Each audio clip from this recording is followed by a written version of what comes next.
The Hanging Monastery of St. George is the Judean Desert Valley of Wadi Qelt, Israel. Wadi Qelt is a desert valley that runs through the Judean Desert in Israel, reaching near the Dead Sea. In it, among other historical ruins and ancient synagogues, is a curious monastery located on a cliff called St. George. Wadi Qelt is home to a unique variety of flora and fauna. St.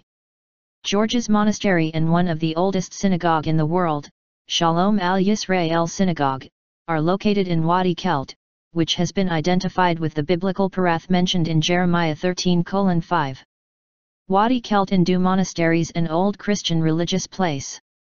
Several aqueducts have been found along the stream, the oldest dating to the Hasmonean period from 2nd century BC.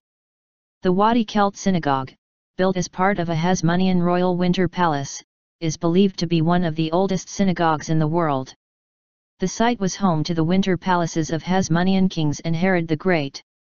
The area was occupied by Israel in 1967, and hence parts of the wadi were declared a nature reserve, the Nahal Prat Nature Reserve. Qubur Bani Isra'in are huge stone structures which rise from a rocky plateau overlooking Wadi Qelt.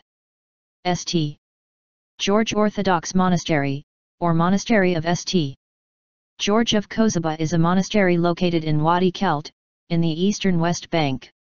The 6th century cliff-hanging complex, with its ancient chapel and gardens, is active and inhabited by Greek Orthodox monks. The valley parallels the old Roman road to Jericho, the backdrop for the parable of the Good Samaritan, Luke 10:29-37. The monastery is open to pilgrims and visitors. St.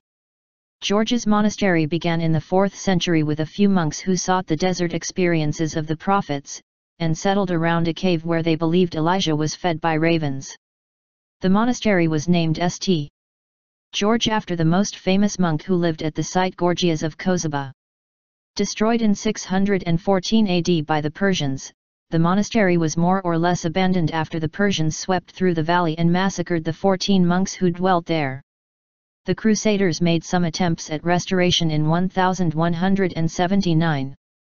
However, it fell into disuse after their expulsion. In 1878, a Greek monk, Kallinikos, settled here and restored the monastery, finishing it in 1901. The traditions attached to the monastery include a visit by Elijah en route to the Sinai Peninsula, and St. Joachim, whose wife Anne was infertile, weeping here when an angel announced to him the news of Mary's conception. The bones and skulls of the martyred monks killed by the Persians in 614 AD can still be seen today in the Monastery Chapel. Located just 20 kilometers from Jerusalem on the way to Jericho, close to that of a fast mode is only possible through vehicles. It is advisable to get to a hill overlooking the monastery where the best panoramic views of the valley are obtained. Like us and join us at Extreme Collections for more fun and knowledge.